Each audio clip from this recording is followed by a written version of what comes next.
Hello, and welcome to another episode of The Case For. I'm your host, Matt Campobasso. Today, I want to put something up on the stand that you hear a lot out in the world these days, so much so that I would say it's starting to turn into a slogan. Today, I want to make the case for not setting yourself on fire to keep others warm. Let me start with something small and painfully normal. So the other night, my 12-year-old daughter very sweetly and innocently asked if we could have a fun treat for dinner, specifically McDonald's. Now, I had worked an incredibly long day. Mentally, I was cooked, physically exhausted, and it was the kind of tired where even making a decision about something felt like work.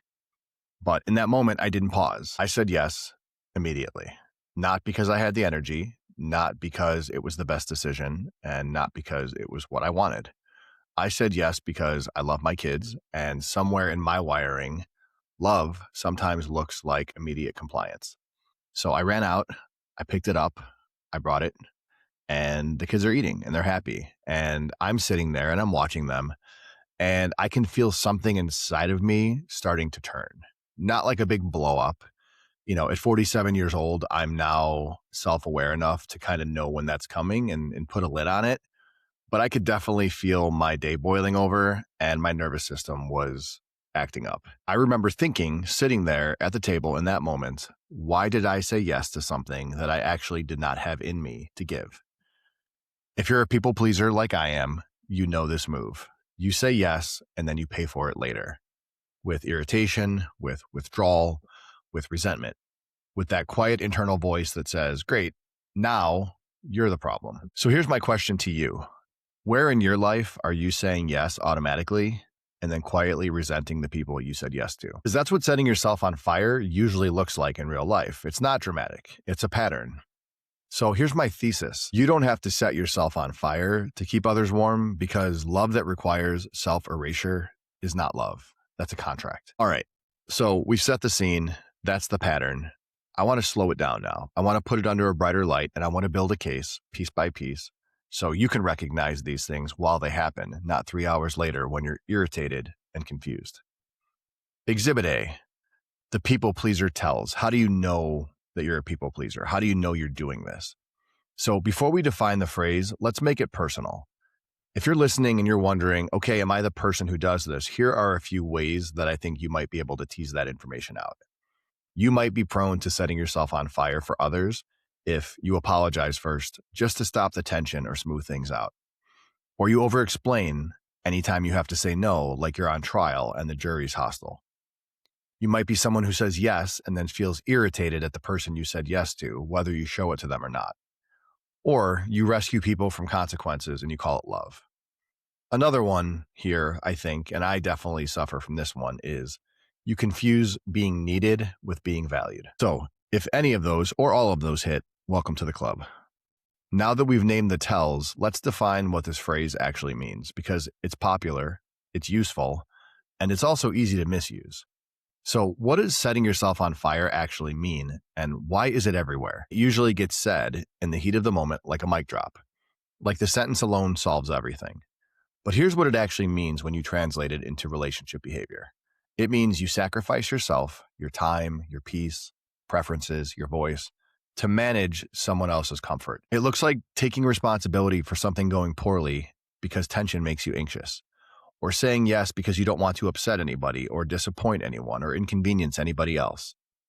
It can also mean over-functioning so nobody else has to sit in discomfort, or making yourself smaller so someone else can stay comfortable. And the reason that it's tricky is that because in the moment, it doesn't necessarily feel like self-betrayal. It feels like you're being loving, like you're being mature, taking the high road.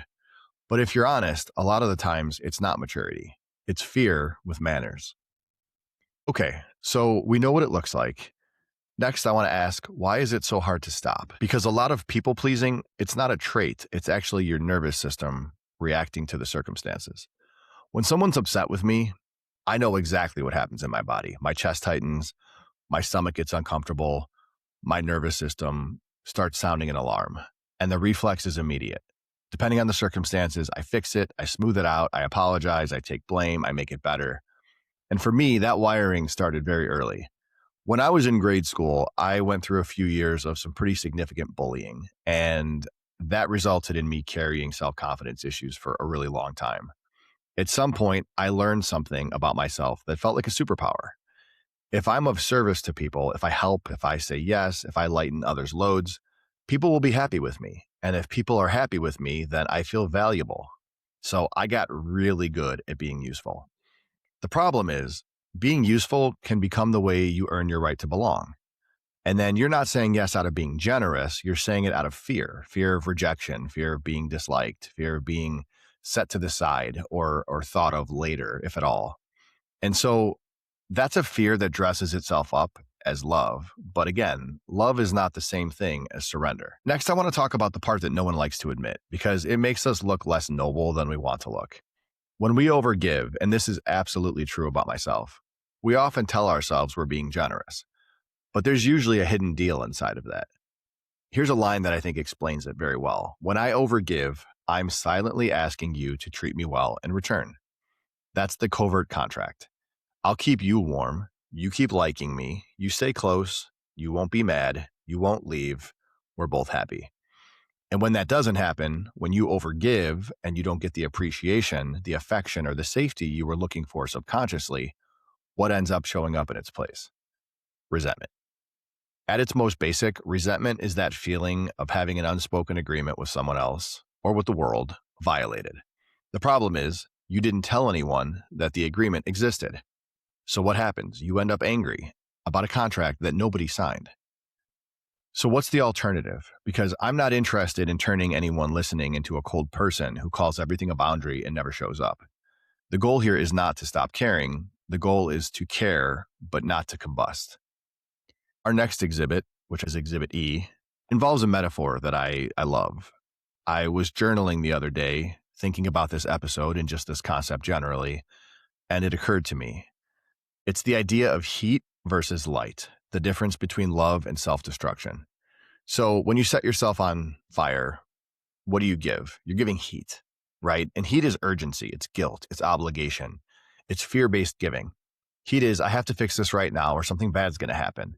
Heat is, if I don't do this, I'm the bad guy. Heat is, I will be responsible for your comfort. Heat keeps people warm, but it does so by burning you down. On the other hand, there's light. Light is clarity. Light is support that doesn't require the person giving light to self-erase. Light is helping someone find their way without carrying them on your back. Heat is enablement. That slides into codependence.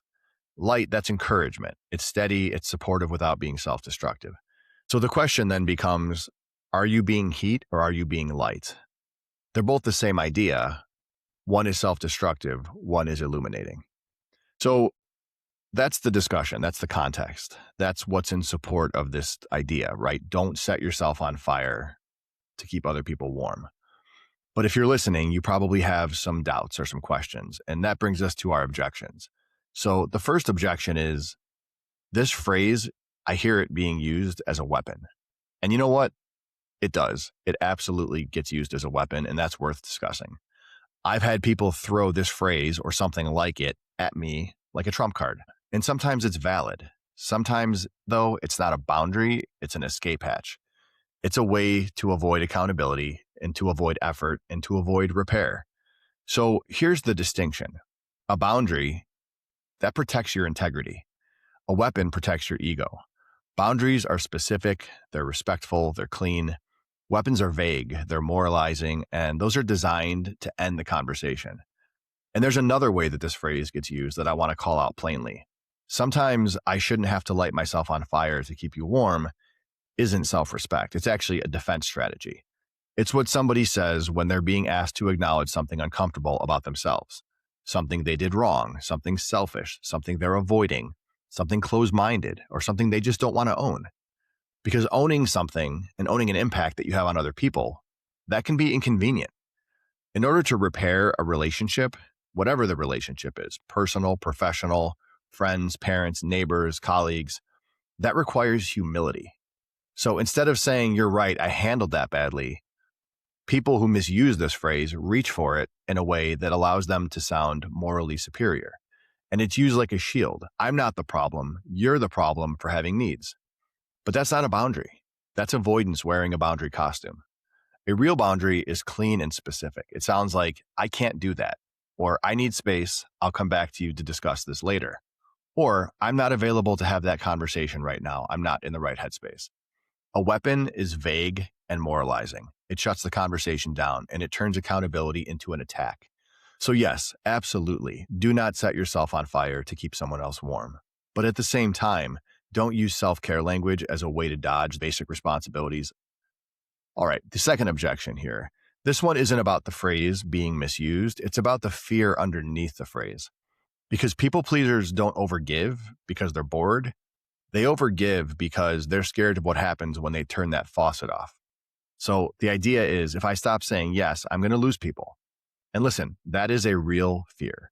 If I stop being easy or useful, or I stop overgiving, will I still be wanted or valued or loved or included? Here's my response. You might lose some people, but guess what? Even if you lose people, you're not going to lose love. You're going to lose arrangements. Because if somebody only stays close to you when you're constantly overextending, that's not connection. That's dependency. And you cannot build a healthy relationship when your role is human blanket. Real relationships don't require you to disappear within yourselves to keep them alive. They require you to show up honestly and ask other people to do that same thing. So we've named the tells, we've defined the phrase, we've exposed those covert contracts, we've clarified heat versus light and answered some objections.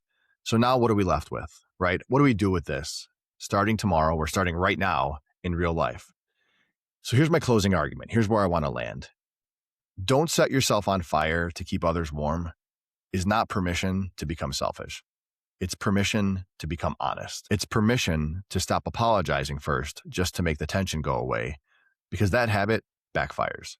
If you apologize first to make someone feel safe and to keep them liking you, it teaches them a terrible rule. No matter what happens, I'll take the blame. And that creates unhealthy expectations, and it encourages bad behavior. It teaches people that your boundaries are optional because you'll fold before tension gets uncomfortable.